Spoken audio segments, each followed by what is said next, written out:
it has to do with the U.S. elections, and some say that is the biggest risk for investors out there. What are you looking out for, Bill? I mean, what concerns you the most? Well, plenty. That's a big sigh, Bill. Well, look, it's going to be a very interesting and important debate in a couple of days, which I think will set the tone. But clearly, both candidates are kind of moving to the middle on a number of issues, or at least trying to. It's hard to dissociate yourself from your own past, but they're both trying to. I think in terms of U.S. domestic policy, it's not obvious to me that there are big differences as a practical matter. Internationally, there's a randomness. I mean, neither is a foreign policy expert. One guy was the president before, and we saw what he did. The other person has been vice president, and not a lot has happened on the foreign policy front that is attached to her.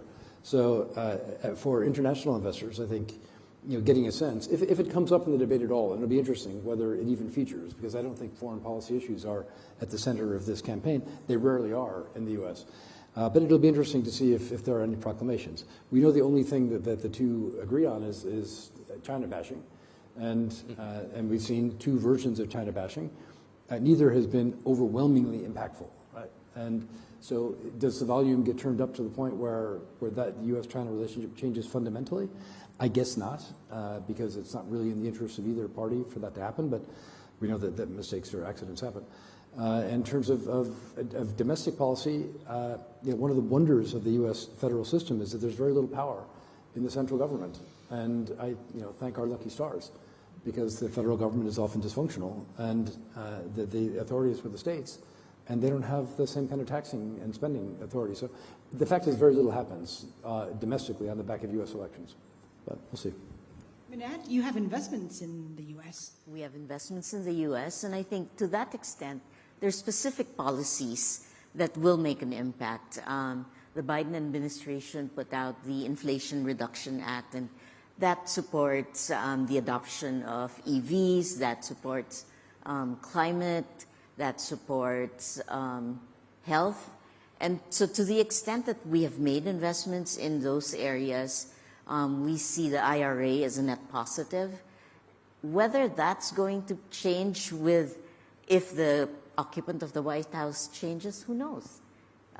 It's not clear. I think a lot will have to depend on their economic policies, and that's going to be front and center for the U.S. clearly. Well, I'm not a politician, but looking beyond that, whoever wins the election, in the lead up to that, we're going to get volatility. Yeah. And whoever wins it, the market's going to figure out what kind of policy is going to impact. So for us, as a market operator, market platform, we just keep continuing to improve and enhance our platform for market access and risk management. And finally.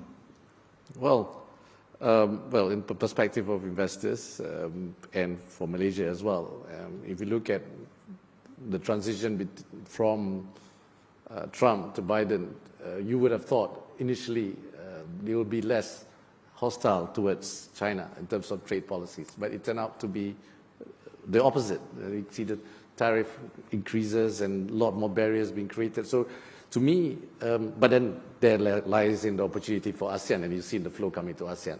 But to me, I don't think there will be much difference between the two when it comes to ASEAN, to China as well in a way.